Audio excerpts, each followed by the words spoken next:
Chapter 9, it's about joints. Joints are connections between the bones of the skeletal system, and these connections allow us to perform movements and also to protect organs within our body. Understanding the anatomy of the joints and the movements that they produce will help us to have a foundation for the study of the actions of the muscles.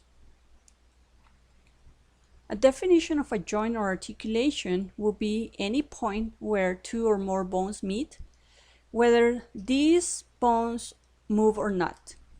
And arthrology will be the science that study the structure, function, and dysfunction of joints, while kinesiology, it's a branch of biomechanics that helps to understand the movement of muscles within the musculoskeletal system.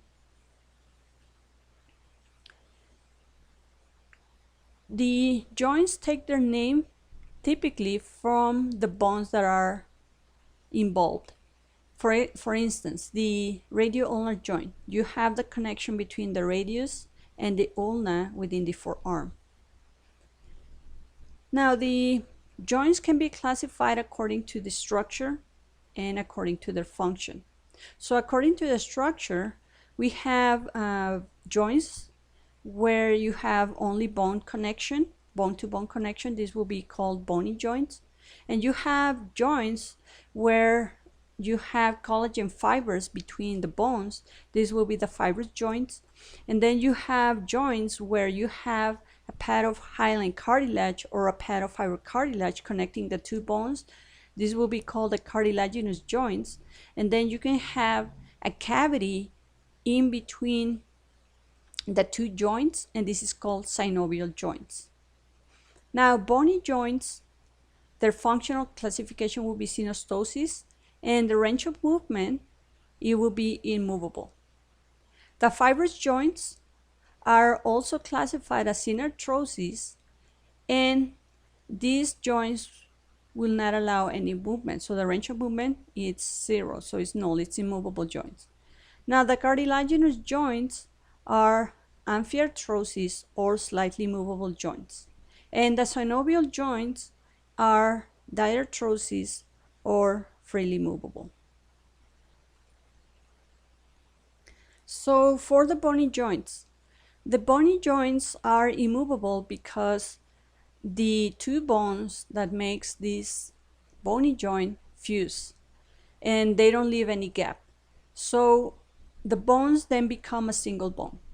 Examples of bony joints will be located at the mandibular symphysis between the left and the right mandibular bones in infants, cranial sutures in the elderly, the attachment of the first rib to the sternum, and this type of joints can occur either in fibrous or cartilaginous joints.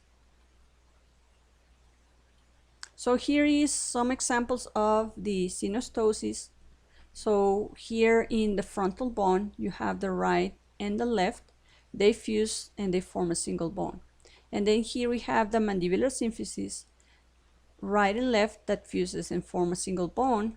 And also, as I mentioned before, the connection between the first rib and the manubrium of the sternum, usually which fuses around the age of 40, it will form a bone-to-bone joint that we know as synostoses. For fibrous joints or synarthroses, you will have the adjacent bones that are bound by collagen fibers. And these collagen fibers will be forming a bridge between the bones, and they penetrate the two bones. Now, usually these fibrous joints have very short collagen fibers in between the two bones, so that's why they are considered synarthroses or immovable. So we have 3 different types of fibrous bones: the ones that connect the different bones in our skull, which are called sutures. And in here we have a very strong connection between the skulls in the bones in the skull of the adults, because you have a short, thick collagen fibers that binds the bones of the skull. And then we have another example in our tooth. So the socket, or the alveolar process that connects to the root of the tooth, will have also these short collagen fibers, and these type of joints in the tooth will be called gomphoses. Now we have another type of fibrous joint that is called syndesmosis, that it happens in two bones that are connected by longer collagen fibers. So here are some examples of how these three different types of fiber joints look like. So this will be the suture between the left and the right parietal. So this will be the sagittal suture. So in here you have short, strong, or thick collagen fibers that makes these connections in the skull immovable, or synarthrosis. Now here in the alveolar process, in the mandible or in the maxilla, you have this periodontal ligament that it is short collagen fibers that you can see here. And these short collagen fibers joins this alveolar process within the mandible or the maxilla to the root of the tooth, which is this. And then here we have a syndesmosis, that connection between the fibula and the tibia. So if you amplify this, you have longer collagen fibers in the interosseous membrane between the tibia and the fibula. Now in sutures, we can have different types of connections, like serrated sutures, in which you have peaks in between the two different bones, and then you can have an angle into what we call a lap suture, like this one in here, or like the one that we have in the mid-palatine suture, or the intermaxillary suture, which you have this plain suture because you have a very vertical connection between the two bones. For cartilaginous joints, these will be forming a connection between two different bones, but you will have a pad of cartilage in between the two bones, whether it is hyaline cartilage or whether it is fibrocartilage. And these joints are slightly movable. So the functional classification of cartilaginous joints will be slightly movable or amphiarthrosis. Now, if you have a pad of fibrocartilage between two bones, this will be called symphysis. If you have a pad of hyaline cartilage between the two bones, this will be called synchondrosis. So here we have this cartilaginous joint of hyaline cartilage between the first rib and the sternum before it fuses in to make a synostosis. So this will be a synchondrosis. Why? Because you have hyaline cartilage. Now here, the intravertebral discs, since they are made out of a pad of fibrocartilage, and they are separating or connecting, however you want to see it, but they are in between the two bodies of the adjacent vertebrae. This type of joint, since it has a pad of fibrocartilage, will be the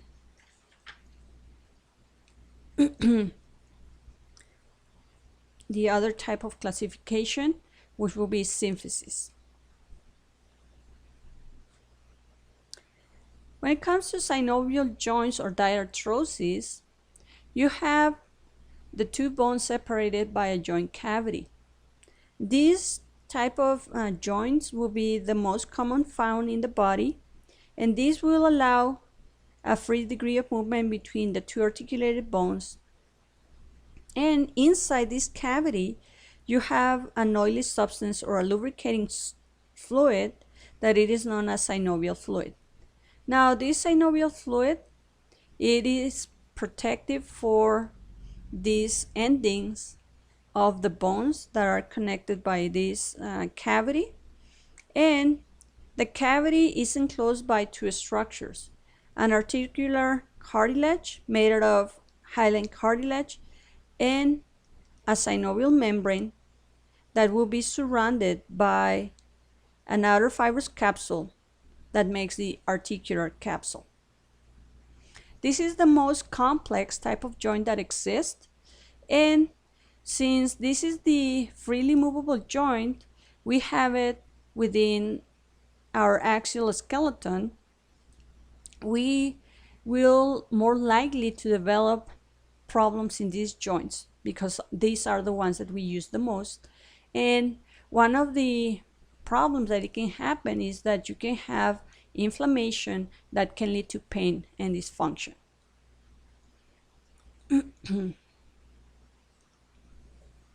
So what are the characteristics again of the anatomy of the synovial joint? So you have a pad of hyaline cartilage that is known as the articular cartilage that covers the epiphyses of the two connecting bones.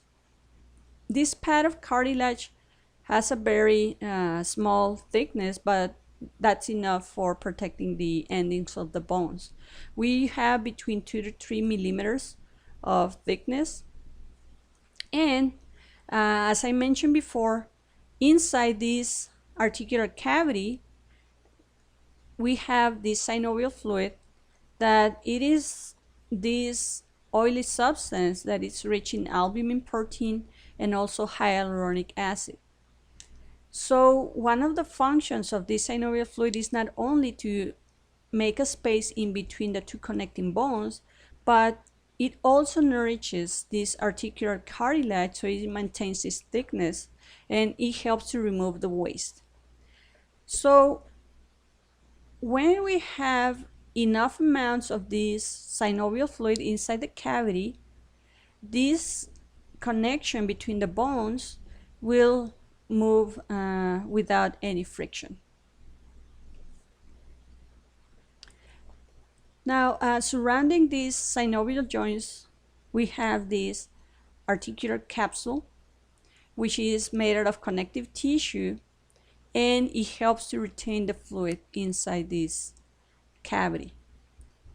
And this synovial membrane is inside this articular capsule, and we have this inner cellular layer that it is made out of cells that are like fibroblasts, and these will be the cells that produces this synovial fluid. Another name for these cells is synoviocytes, and they will have also this layer, some macrophages that helps to remove the debris that can form inside the joint cavity. Now, sometimes in very few synovial joints, you can have a pad of fibrocartilage that grows inward from the capsule of the joint. This will help to strengthen this synovial joint. So the name of this pad, it is known as articular disc. And one example where we have such pad of fibrocartilage will be the temporomandibular joint. Or in the knee, we have the meniscus, which is a moon-shaped structure made out of fibrocartilage in the knee. And this will be found inside the capsule in between the tibia and the femur. And one of the functions of this fibrocartilage in the knee, this menisci, it is to protect the knee joint, to absorb the shock and the pressure, and also to improve the fit between the two different bones, the tibia and this femur, and to stabilize the joints by reducing the chance of dislocation. So this is the mid-sagittal view of the joint between these proximal and middle epiphyses of this second phalange. So here we have our second finger. So here we have the proximal phalange, and this will be the distal phalange, or the middle phalange in this case. So this will be the epiphysis of the proximal phalange, and this will be the epiphysis of the middle phalange. And this pad of cartilage, hyaline cartilage, will be the articular cartilage. And all of these will be the synovial cavity, and inside this cavity you have the synovial fluid. And this is the synovial membrane that produces this synovial fluid that prevents this space between the two phalanges to close and to have direct contact. Now, when this fluid it is produced in less amount, you will have an approximation between these two endings, and first you start having wear and tear of the articular cartilages, and then later on you will have this articular pad of cartilage gone, and then you have direct bone-to-bone connection and erosion, and then you will have deformation of this articulation. And then outside of the synovial membrane, we have this fibrous capsule or articular capsule that helps to maintain stability between these two bones. So the joint capsule in general is made out of this fibrous capsule in here and the synovial membrane. Some of these synovial joints, since they have an important function, they need to be protected by accessory structures. Such as accessory structures can be tendons that are strips of collagenous tissue that attaches the muscle to the bone and helps to stabilize the joints. Also, we can have ligaments, which are similar as tendons. They are a strip of collagenous tissue, but they attach one bone to another. So ligaments attach bones to bone, and then the tendons attach muscles to bones. And usually ligaments are much narrower than tendons. Now, we will have also some sacs filled with synovial fluid that are not part of this synovial cavity. These are external sacs of the synovial fluid that are located in between muscles that are next to the articulation, or they are located between the articulation and the tendons, or sometimes they can be in between the bone and the skin. Function of these sacs, which are also known as bursa, they cushion the muscles. They help the tendons to slide over much easier than if they don't exist, or they modify the direction of the pull of the tendons. Along with that, some articulations, we have another accessory structure that is known as tendon sheath, which is an elongated cylindrical bursae that it is wrapped around a tendon. For instance, we have those type of tendon sheath in the hand and the foot. So here is the hand and the wrist with its different accessory structures. So in here we have several tendons of several muscles.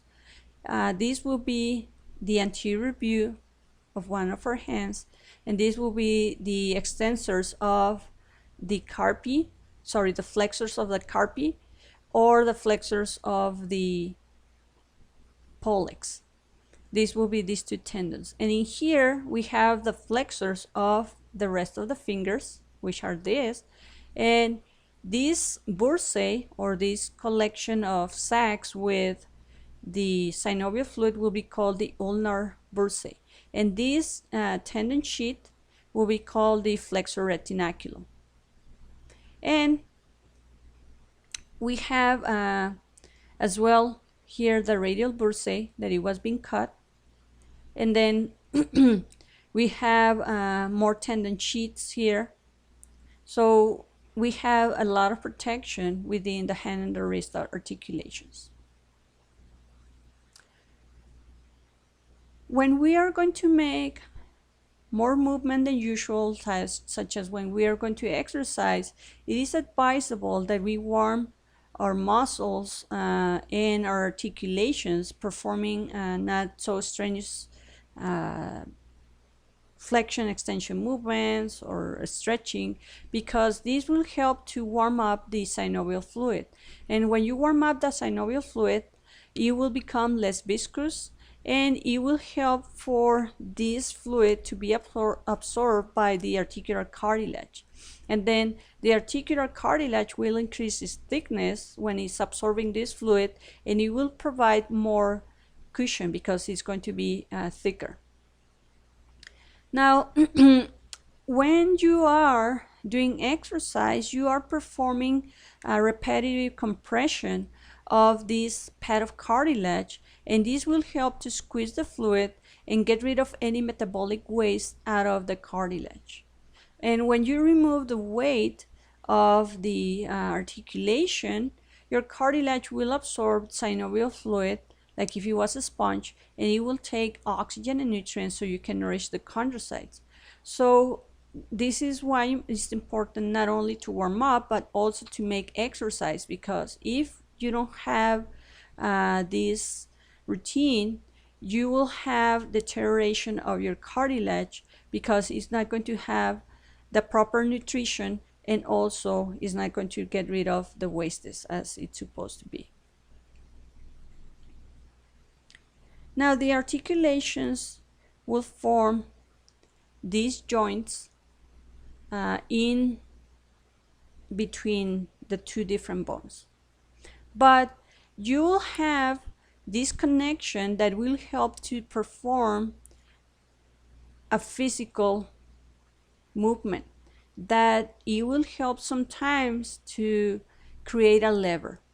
So long bones, they act as levers to enhance the speed and the power of limb movements.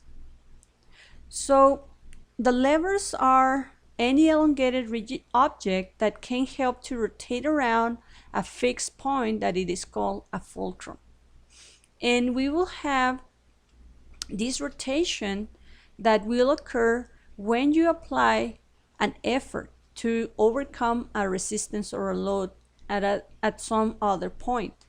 And then within these levers, you will have an arm that is called the resistance arm, and another arm that is called the effort arm.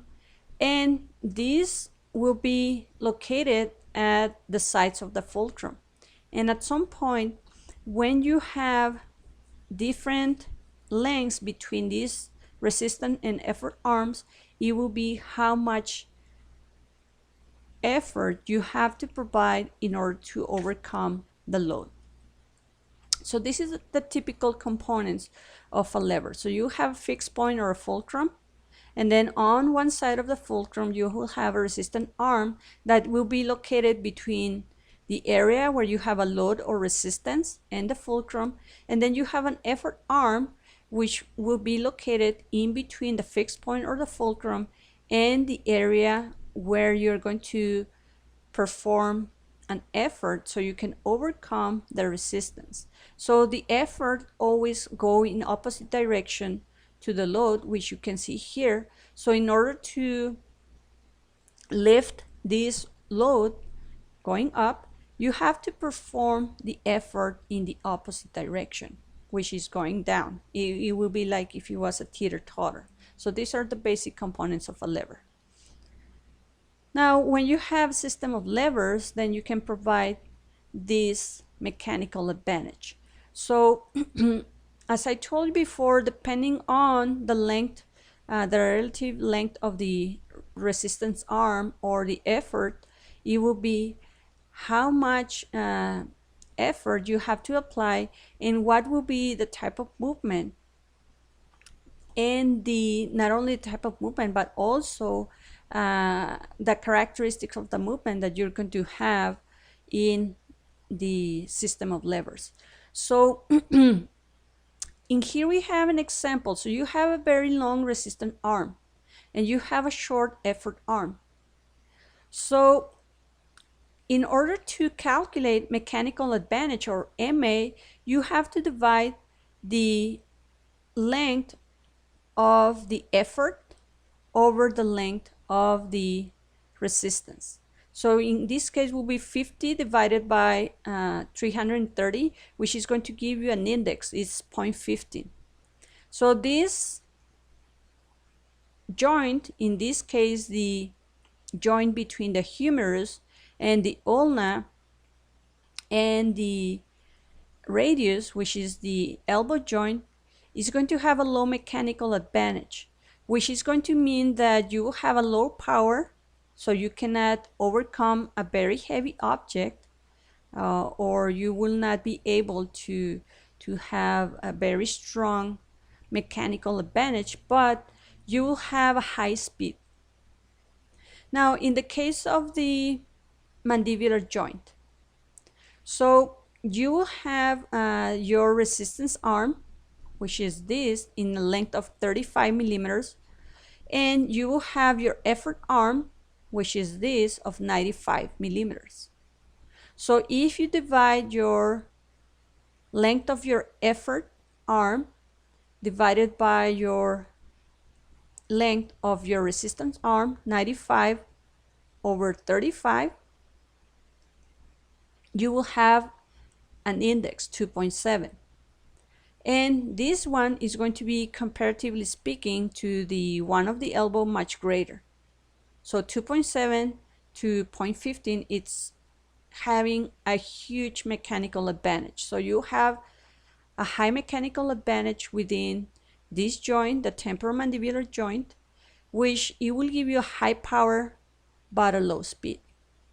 So this one, you will have a greater mechanical advantage because it can maintain this closure of your jaw. Since it's going to be so strong, it's going to have high power, it's going to give you a very strong closure of your jaw. So if you try to open a closed jaw, it's going to be very hard for you to open it, and the jaw is going to move at a lower speed than the elbow joint. Now here it's the first example of the different types of levers. So you have lever class 1 or first class, in which it's similar to a teeter-totter. So you have a fulcrum in the middle, you have the resistance in one end, and then you have the effort in the other end. So one example of this first class lever will be the atlanto-occipital joint. So you have here the fulcrum at the occipital condyles, and then the resistance will be the weight of your face. So by the weight of your face, you will have the tendency of your face going down, and in order to prevent that from happening, you have to apply an effort here within the occipital bone by pulling the occipital bone, and that will prevent your face from going down. In the second lever class, you have your fulcrum at one end, the resistance in the middle, and the effort in the opposite end of the fulcrum. The example of this type of lever will be a wheelbarrow. So one way for you to remember is this mnemotechnic FRE. So fulcrum in one end, effort in the other end, the opposite end, and resistance in the middle. And the example for this type of lever is when you are moving your leg as it's flexed when you are bouncing a baby over your knee. So you have the fulcrum here at the head of the humerus, the femur, and then the effort you will apply it in your knee joint, and the resistance is carrying the baby here on the middle of your femur, on the top of this muscle, which is called the quadriceps. So you have to move your knee up. If I said the elbow, this is the knee, of course. So you have to move your knee up to overcome the resistance, the weight of the baby, which is going down. The third class lever will be REF. So you have resistance in one end, in the opposite end of the fulcrum, and the effort in the middle. Example is when someone is rowing a boat. So the effort, the person will apply it here in the middle of this instrument, the fulcrum in one end, and then the resistance will be the water. Now, in the case of our body, you will have an object that it is heavy in your hand that will tend to pull your hand down. And then your fulcrum is going to be the olecranon process in your elbow joint, and the effort you will apply it in your biceps muscle. So you will try to flex the forearm to carry that heavy object. So this is the third class lever. Now, range of motion, it's a characteristic of our joints. So it will be how much movement you can produce with a particular joint, and this range of motion of movement, it will be given by the structure of the joint itself. And also it will help us to assess when you try to understand the range of motion, it will help us to assess if that structure is affected. So more specifically, the range of motion will be determined by the structure of the articular surfaces. So for instance, in the elbow, we have this process that is called olecranon process of the ulna, that it will fit into the olecranon fossa of the humerus, preventing the overextension of the elbow, because the olecranon fossa will hold the olecranon process, that the olecranon process cannot go over or beyond this olecranon fossa. Now, another characteristic that determines the range of motion is the strength and tautness of the ligaments and joints of capsules.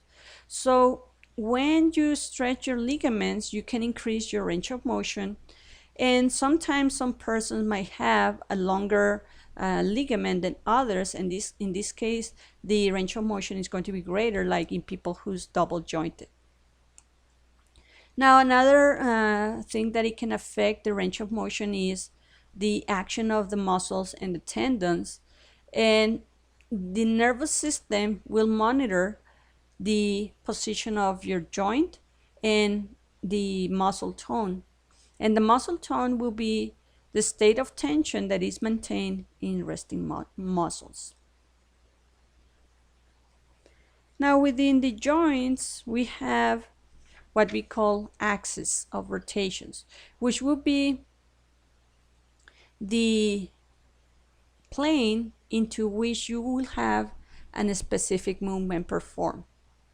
Now, our joints, they usually has an stationary axis, which it will be called the point zero. And whenever we move this joint, it will be referred to as the movement of this joint with respect to this point zero. Now, we have in some cases some joints that can move only in a single axis, in which you will call uniaxial joints, and you will have some joints in which you have direction in more than one axis, which will be called biaxial joints, or you can have joints that can move in any direction, and this you will call it multi-axial joints.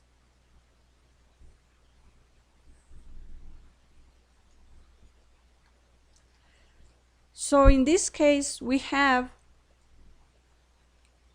when you are moving your arm in the frontal plane, this will be called abduction of the arm. And then when you are moving your arm in the sagittal plane, this will be called flexion. And then when you move your arm in the 3-axis, this will be called the internal rotation, or this will be called the multi-axial movement.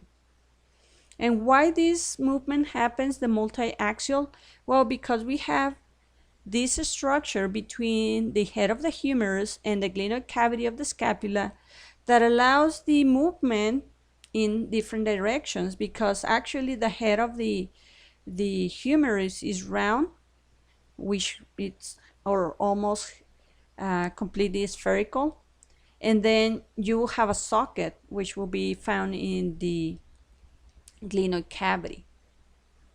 So we have then these classes of synovial joints, which are 6 fundamental types, and these are distinguished by their shapes of the articular surfaces and their degrees of movement. So we have ball and socket joints, like the one that happens in between the head of the humerus and the glenoid cavity of the scapula, which is the shoulder joint, or the one that we have between the acetabulum within the coxal bone and the head of the femur, which is the hip joint. So the structure of the ball and socket joints will be smooth, and you have a hemispherical head that fits in a socket. Now you can also have condylar joints, which are the joints that are also known as ellipsoid, and in this case these joints, the condylar joints, are oval. They have a convex surface that fits into a shaped depression, and this will allow you the movement into planes. Examples of these will be the metacarpal phalangeal joints or the radiocarpal joints.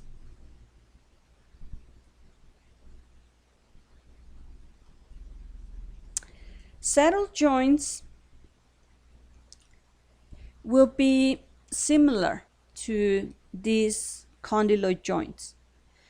These will have both bones that have an articular surface that it is shaped like a saddle, one convex and the other concave.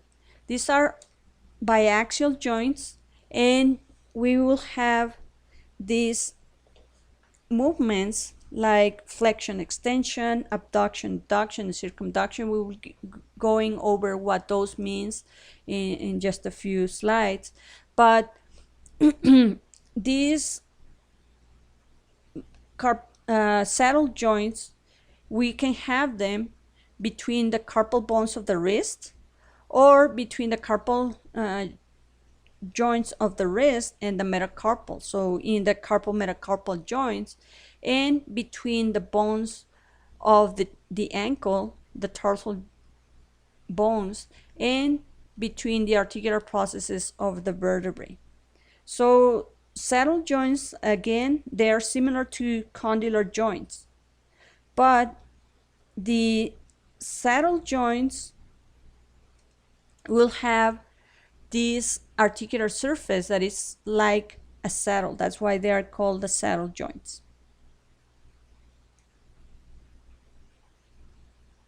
So this is how the ball and socket joints look: a hemispherical structure with a depression. And then here we have the saddle joints. This will be a metacarpal here in the first finger, articulating with the trapezium in the carpi. So as you can see, both surfaces, they have a shape like if it was a saddle. Now in the condylar joints, you have a structure that it is concave, this one, and another one that is convex. So this will be the metacarpal phalangeal joint, and they are both similar. The other class will be the hinge joint. Hinge joints are where you have one bone with a convex surface that fits into a concave depression of another bone. And these are monoaxial joints that allows the movement only in one plane. Example of monoaxial joints will be the elbow, the knee, the joint within the fingers, and the toes. Now, some of these will allow us to do flexion extension, and then the next type of joint that we have within our classification will be the pivot joints, in which you will have a structure that it looks like an axis, and the other one will allow you to spin this axis over the bone. These will be monoaxial joints, and the classical examples will be the articulation between the atlas and the axis, the atlantoaxial joint, and between the radius and the ulna in the proximal area, the proximal radioulnar joint. And this can allow you movements of rotation, pronation, supination. And then this is how they look like. So this is the pivot joint here in the proximal radioulnar articulation. And then here you have the hinge joint between the trochlea of the humerus and the trochlear notch of the ulna. This will allow you flexion extension, and this one will allow you some rotation.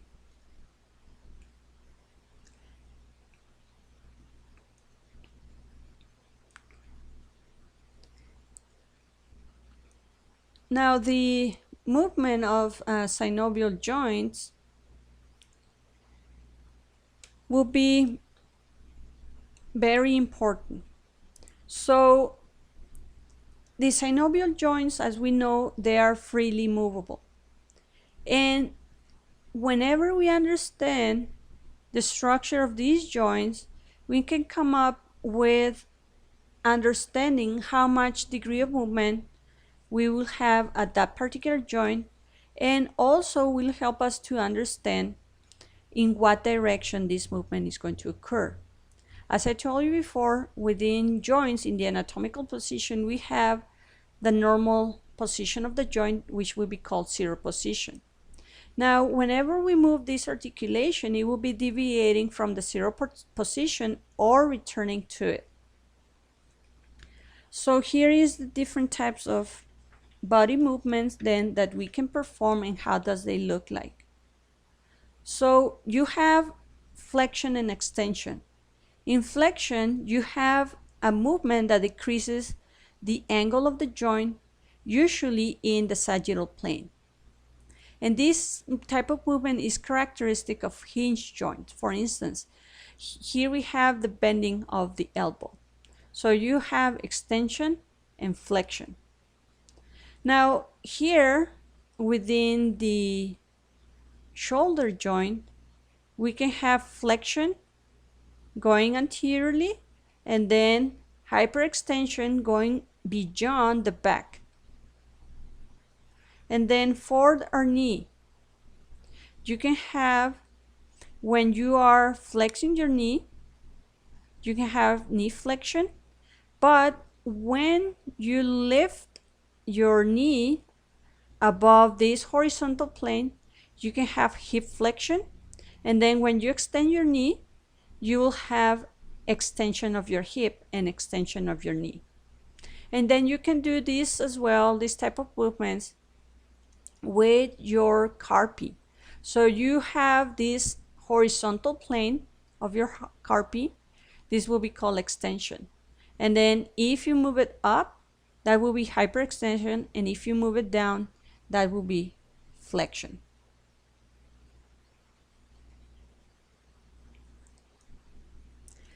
The next set of movements, so you have abduction, which is the movement of a body part in the frontal plane away from the midline, which will be, in this case, abduction of your arms and abduction of your knees, or your legs, because you have here the midline and you move it away.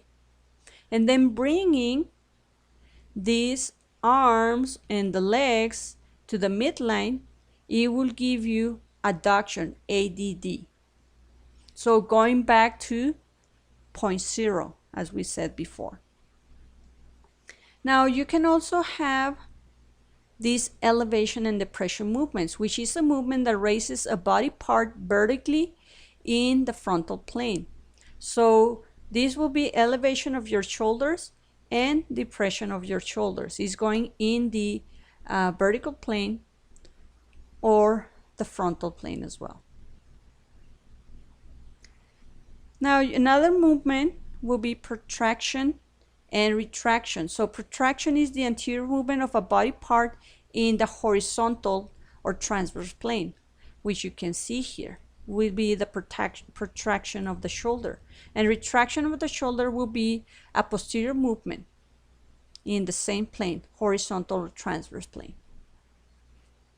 Now rotation, it's a movement that you have a bone spinning along its longitudinal axis, like if it was the axle of a bicycle wheel. So in this case, you have rotation towards the midline, which will be called medial or internal rotation, or rotation away the midline. This will be lateral or external rotation. And you can do so as well in your legs, as you can see here. Now, circumduction will be when you have one end of an appendage remaining in a fairly stationary fashion while the other end makes a circular motion.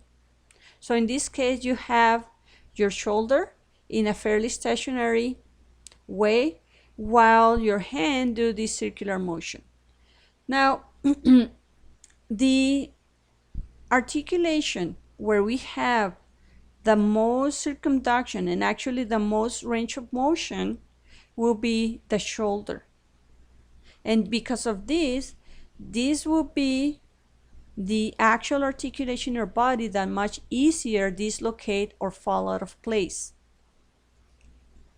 So let me then give you the in this slide, give you the key points for this chapter. So first key point, which is the joint that allows the greatest range of motion or range of movement, will be the shoulder joint. That's the first key point. Second key point, synovial joints are diarthrosis, are freely movable joints, and they are mainly located in the appendicular skeleton. So that was the second key point. The third key point, you will have in the knee the crucial ligaments that prevents the anterior or posterior sliding of the femur over the tibia. Again, the third key point, you will have inside your knee the cruciate ligaments, the knee joint, the cruciate ligaments that prevents the anterior or posterior sliding of the femur over the tibia. The fourth key point, the most likely structure damage in athletic knee lesions is the medial meniscus. So let me repeat the key point. The most likely structure damaged in athletic knee lesions is the medial meniscus. And this medial meniscus is located between the medial condyle of the tibia and the medial condyle of the femur. So these are the key points for this chapter. Now another type of movement that we can perform with our limbs will be pronation and supination. Specifically, this movement will happen between the ulna and the radius.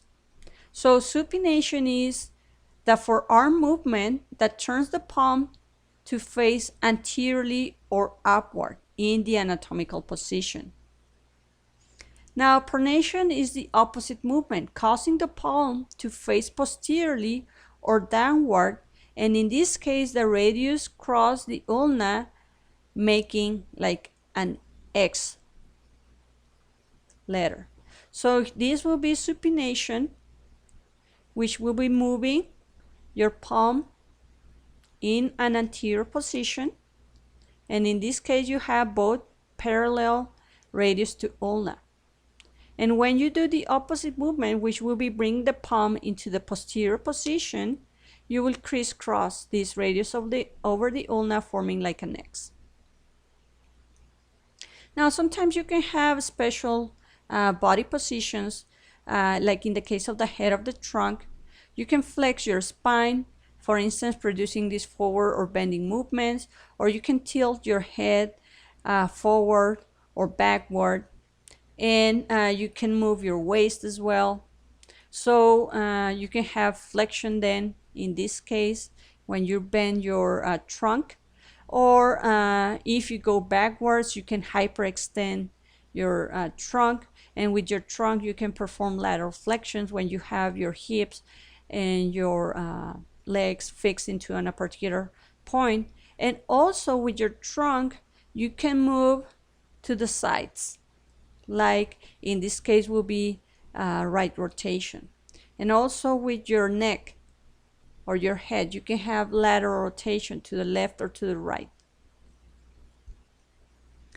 Within our mandible, we have special movements. So you can move in the horizontal plane your jaw anteriorly. This will be called protraction. Or you can move your jaw posteriorly. This will be called retraction. As well, you can have lateral movement or medial movement of your jaw. This will be called lateral excursion, the lateral movement, or the medial movement will be called the medial excursion. So one of the functions of these movements of the mandible is to allow us to bite and chew. And these are normal movements that sometimes we don't necessarily pay attention to, but these are important physiological movements. Now we can also have special movements of the hand of the digits. These movements allow us to manipulate the environment. So we can have movement in the frontal plane, like the ulnar flexion, or the movement of the hand towards the medial position or the lateral position, which will be the radial flexion when you move your hand into the lateral position. Also your fingers, you can spread them. This will be called abduction, or you can move them close, and this will be called adduction. Now our thumb can abduct or move away from the palm, which will be called palmar abduction, or you can move it and contact your other fingers. This will be opposition of the thumb. And this is one of the things that characterizes humans, so they can oppose their thumb.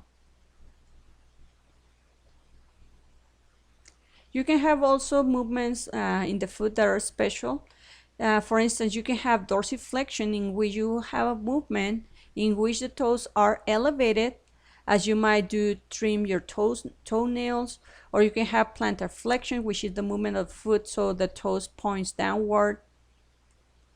Or your palm can face medially, this will be called inversion, or they can face laterally, this will be called eversion.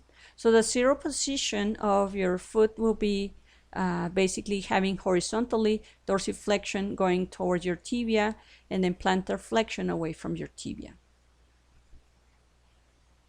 Now let's talk about specific characteristics of joints. So the temporomandibular joint, it will be the articulation between the condyle of the mandible and the mandibular fossa of the temporal bone. This bone, this joint, the temporomandibular joint, will be the only diarthrosis or freely movable joint within our skull. So this temporomandibular joint is subdivided into a superior and inferior chambers because of this pad of fiber cartilage that I talked to you before, which is the articular disc. So you will have within this joint a lateral ligament that prevents the posterior displacement of the joint, and then you will have an sphenomandibular ligament on the medial side that prevents the joint from extending so much to the medial side. So the temporomandibular joint will be a very important and very used articulation because we use it for speak and also to eat. Now, sometimes you can have problems in the temporomandibular joint. You can have temporomandibular joint dysfunction that can affect between 20-30% of the adult population worldwide, and it will, when it's affected, it will produce toothache, among other things. And if someone has for instance, deep joint or sinus depression, it can dislocate the temporomandibular joint, in which the condyle will pop out of the mandibular fossa and it will slip forward, and the person will maintain an open oral cavity. In order for someone to put back the joint in, or the mandibular condyle into its normal position, the person will have pressing down on the mandible, and they will push the mandible back. So this is how the temporomandibular joint looks like. So this will be the condyle of the mandible, and here you will have the mandibular fossa. And this is the articular disc that makes this temporomandibular joint divided into a superior joint cavity and inferior joint cavity. And of course, you have the articular cartilage in here, you have the synovial fluid, and then you have the synovial membrane, and you have a joint capsule. And then you have here the medial ligament, sphenomandibular ligament, and the lateral ligament.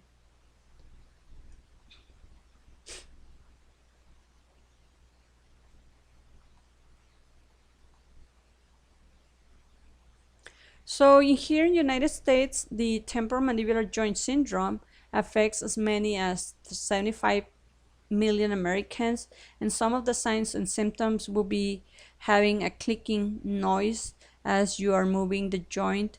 Also, you can have popping, grating noise, and you can have a restricted jaw movement, and the person might have pain associated with chewing that intensifies when someone chews or yawns. And the cause of the syndrome, it can be by combination of psychological tension and malocclusion or misalignment of the teeth. Sometimes the problem is so much that it can cause facial pain, also severe headaches. The person can become dizzy, or it might have even ringing of the ears. The treatment sometimes includes behavioral therapies such as meditation, biofeedback, and the person might use some analgesics, anti-inflammatory drugs, or it might need to have dental appliances to align the teeth, or sometimes the person can even have yoga sessions. So the next joint is the shoulder joint, or glenohumeral joint, or humeroscapular joint, in which you have the head of the humerus, which is hemispherical, connecting to the glenoid cavity of the scapula. This joint is not so strong because the head of the humerus is not so prominent and the glenoid cavity is not too deep. Now, this joint can be strengthened by a pad of fiber cartilage around the glenoid cavity that is called the glenoid labrum. That makes it a little bit more deep, this glenoid cavity. However, sometimes not even it's enough to maintain the head of the humerus inside the glenoid cavity. And Some of the accessory structures that helps to prevent dislocation of the shoulder joint will be the tendon of the biceps brachii, the superior tendon, that anteriorly protects this joint. And also you have the rotator cuff tendons, which is a series of tendons from muscles like the coracobrachialis. And the tendons will fuse to the joint capsule to strengthen it. Now, the cuff rotator muscles will be specifically the supraspinatus, infraspinatus, teres minor, and the subscapularis. Now, also we have some ligaments like the glenohumeral ligament that goes between the glenoid cavity into the humerus. We also have the coracohumeral ligament that goes between the coracoid process and the humerus, and the transverse humeral ligament. And not only we have ligaments supporting the shoulder joint, but also we have 4 bursae that protects the shoulder. So we have the subdeltoid, subacromial, subcoracoid, and subscapular bursae. Everything that protects the shoulder joint protects the anterior, superior, and posterior sides, but the inferior side is the weak point. So when you have dislocation of the head of the humerus, is going downward. So this is the figure to show you the different structures of the shoulder joint. So this will be the anterior view. So you have these glenohumeral ligaments. Then in here you have the coracoacromial ligament. And then in here you have the tendons of this subscapularis muscle. And then here you have the glenohumeral ligament, the subdeltoid bursae, subcoracoid bursae. And then here in the lateral view, you can see different structures like the inferior glenohumeral ligament, the middle glenohumeral ligament, and also the tendon of the biceps brachii, the long head. And then here you have the tendons of different muscles like the teres minor, the infraspinatus, and then in here you have the superior glenohumeral ligament, and then the subdeltoid bursae cut, and then in here you can see it as well in this frontal view. And as you can see in this frontal view where we have the actual head of the humerus and the glenoid cavity, you can see that the articulation is not very strong. So this head of the humerus can go out really easily or dislocate from this glenoid cavity. So the shoulder dislocation can be very painful, and the shoulder can be having permanent damage because of this dislocation. As I told you before, the most likely place where the humerus is located is downward.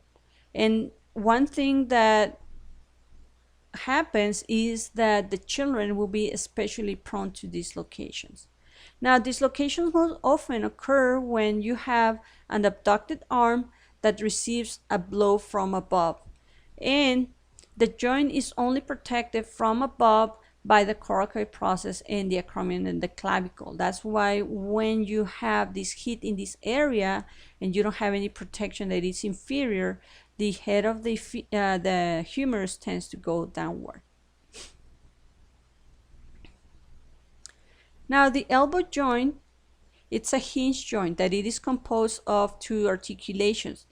The articulation between the humerus and the ulna, which will be the humero-ulnar joint, is where the trochlea of the humerus and the trochlear notch of the ulna meet.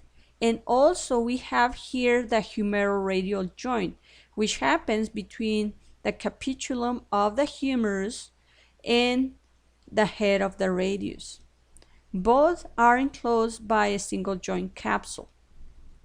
And on the posterior side of this joint, we have the olecranon bursae.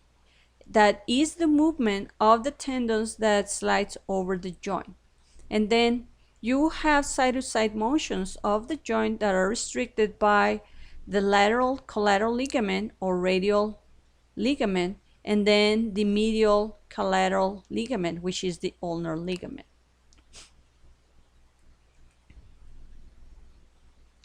The elbow, it is, as I told you before, sometimes this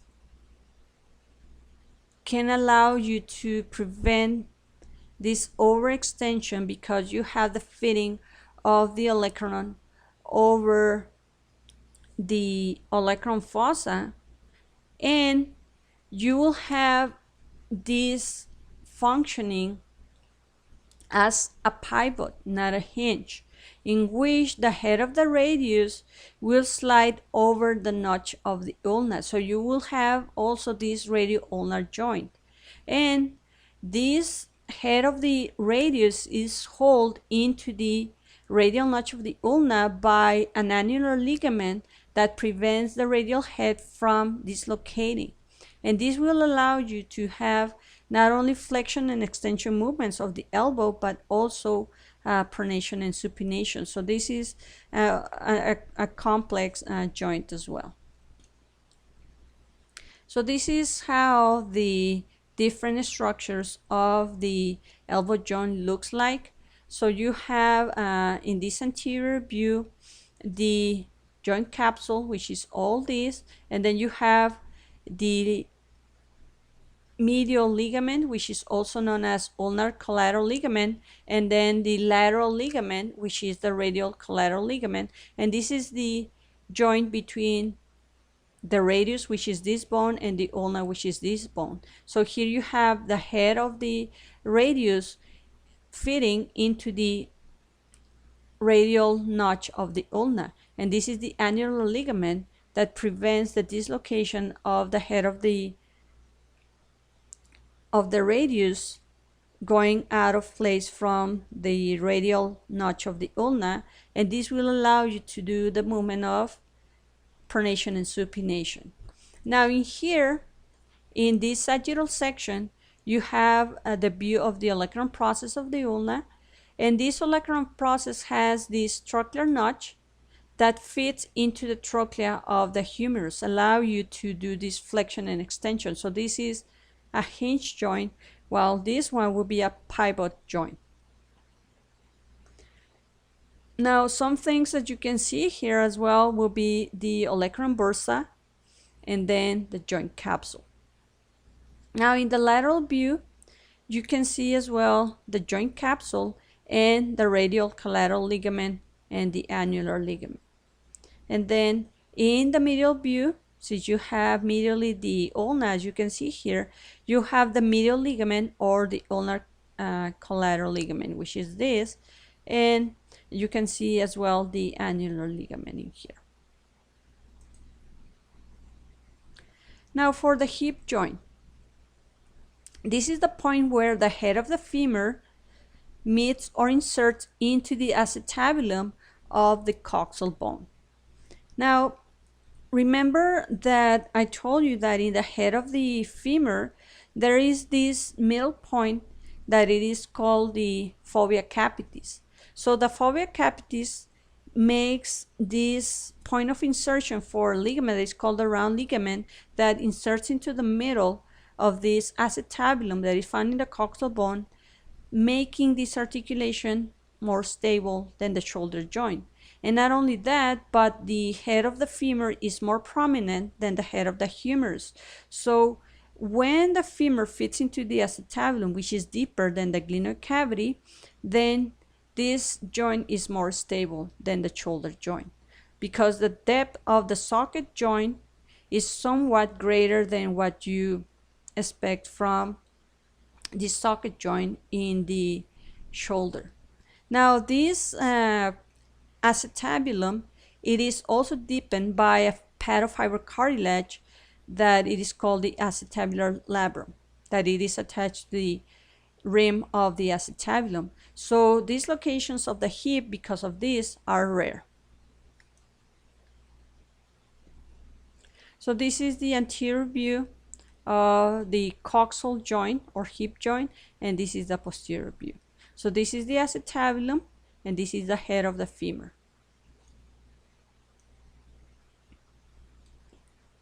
So some ligaments helps to support the hip joint. So the ligament between the ilium and the femur, which will be called the iliofemoral ligament, is found anteriorly within the hip joint. And then you have the ligament between the pubic bone and the femur. This will be the pubofemoral ligament. And you will have posteriorly the ligament between the ischium and the femur. This will be the ischiofemoral ligament. So when we are standing, the ligaments become twisted and pull the head of the femur tightly into the acetabulum. And then we also have as well the transverse acetabular ligament that bridges the gap on the inferior margin of the acetabular ligament, or sorry, acetabular labrum. So that's why you even have inferiorly within the hip joint a structure that prevents the dislocation of the hip joint even inferiorly. Now, within this round ligament that I told you that attaches the fovea capitis to the acetabulum, we have an artery that supplies the head of the femur. So this is how the hip joint looks like.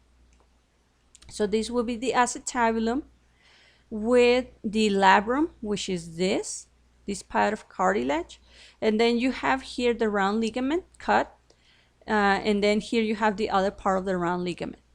And this is the head of the femur with the fovea capitis in here. And then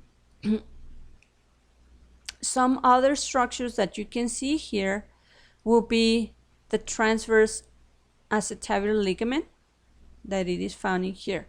Now this is where when you have the head of the femur out of the acetabulum. Now when you put it together and you look the anterior view, you can see the different ligaments. So this will be the pubofemoral ligament, and this will be the iliofemoral ligaments anteriorly. Posteriorly, you have the ischiofemoral ligament and the iliofemoral ligament.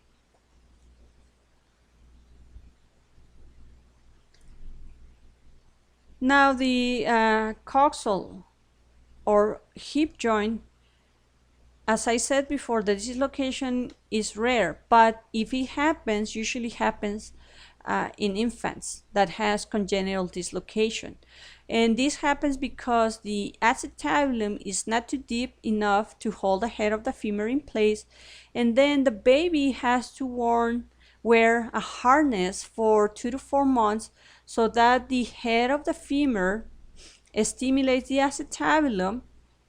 The acetabulum grows over the head of the femur and it deepens, and it makes this hip joint to be stable. Now the knee joint or the tibiofemoral joint is the largest and most complex diarthrosis or freely movable joint within our body. Now this joint, it is primarily a hinge joint. So when the knee is flexed, is capable of producing a slight rotation, lateral gliding. Now the patellar and the patellar ligament also articulate with the femur, but they form the patellar femoral joint. Within the knee joint, we have several structures. So we have a joint capsule that encloses only laterally and posteriorly the knee. So the knee joint is not protected by this capsule anteriorly. Anteriorly, the knee, it is covered by the patella, the patellar ligament, and on the sides, we have the lateral and the medial patellar retinacula. These retinacula are extensions of the tendon of the extensor of our femur, which is called the quadriceps femoris muscle. And the knee joint will be stabilized mainly by this tendon of the quadriceps in front and then the tendon of the semimembranous muscle on the back of the knee joint. This will help to develop strength in these muscles, therefore reduces the injury of the knee joint. Now, the knee joint also has inside these fibrocartilages that are called the meniscus. So we have one in between the lateral condyle of the tibia and the lateral condyle of the femur. This will be the lateral meniscus. And then we have another one that is located between the medial condyle of the tibia and the medial condyle of the femur. So these are C-shaped cartilages that help to absorb shock and prevent side-to-side rocking. And these are joined, the lateral and the medial meniscus, by the transverse ligament.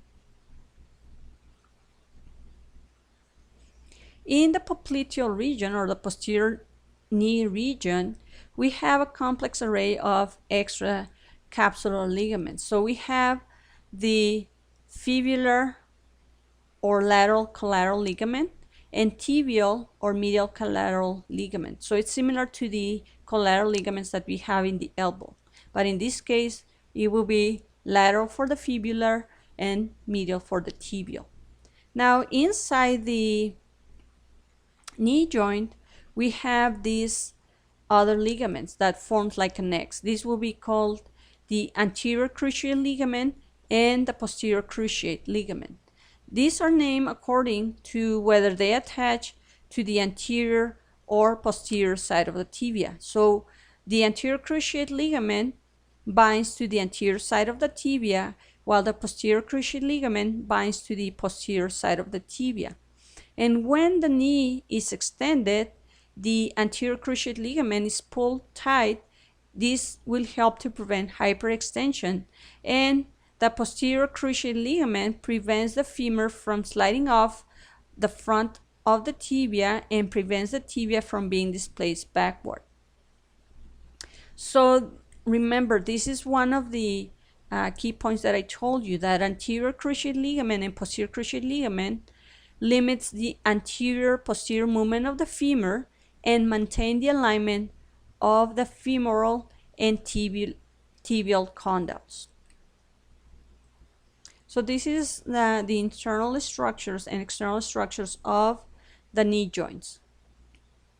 So this will be the condyles of the femur, and this will be the condyles of the tibia.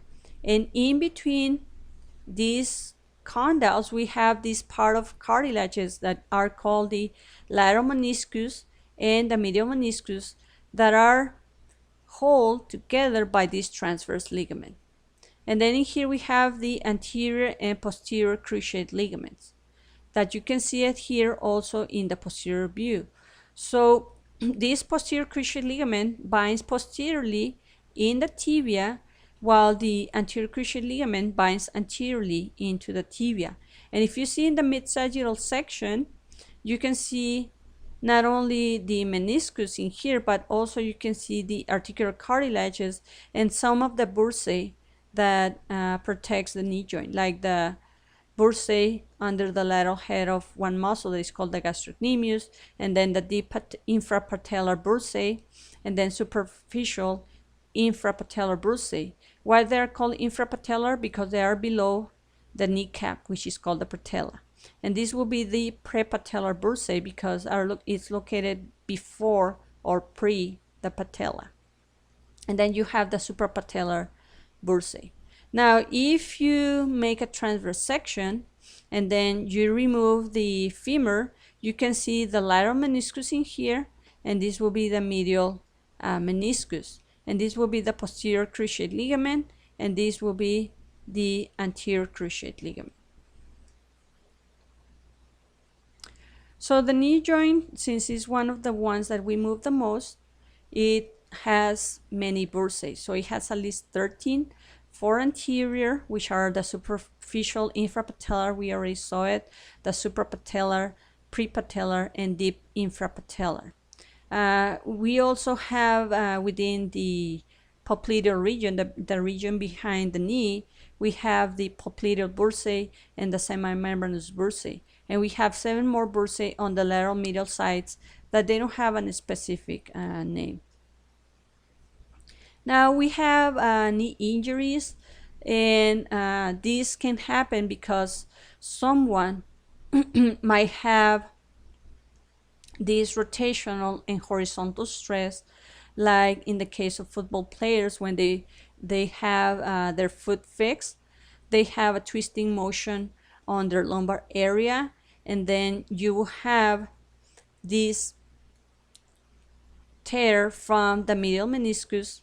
And the most common actual knee injury, this is another key point, will be in the medial meniscus. And sometimes you can have this also tear of this medial collateral or tibial ligament and also of the anterior cruciate ligament. But the most common injury, athletic knee injury, will be happening in the medial meniscus.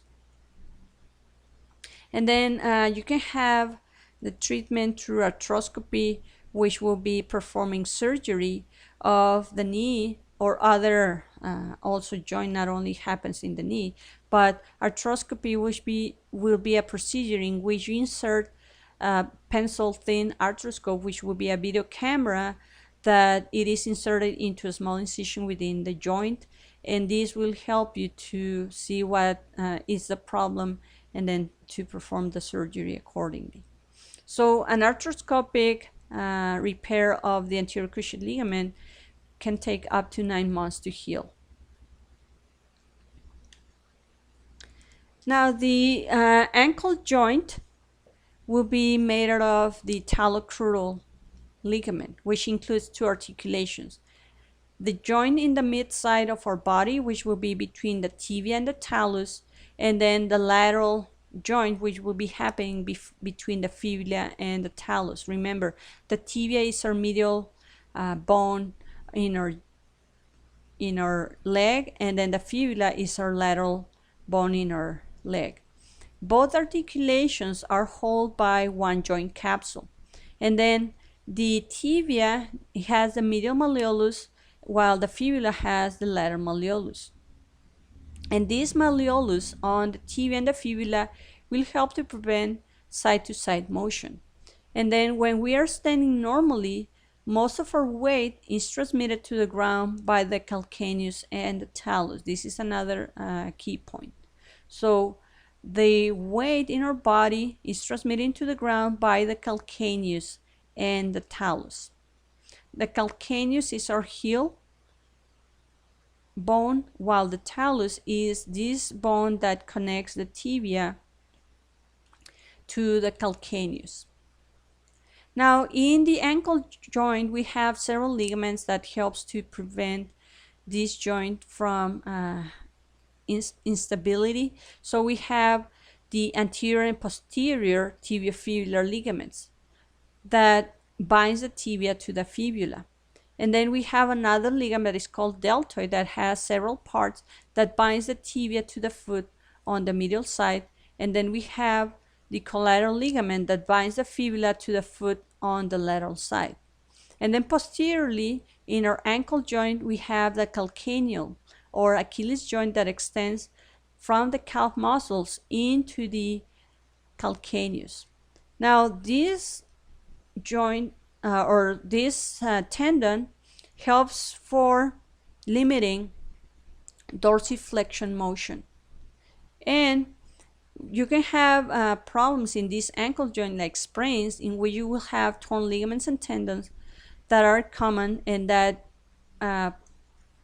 produces pain and immediate swelling of these joints. So this is the structures of this ankle joint. So here we have these different ligaments. So this will be calcaneal femoral ligaments. So here we have the posterior talofibular ligament, and then this will be the anterior posterior tibiofibular ligaments that holds the tibia and the fibula.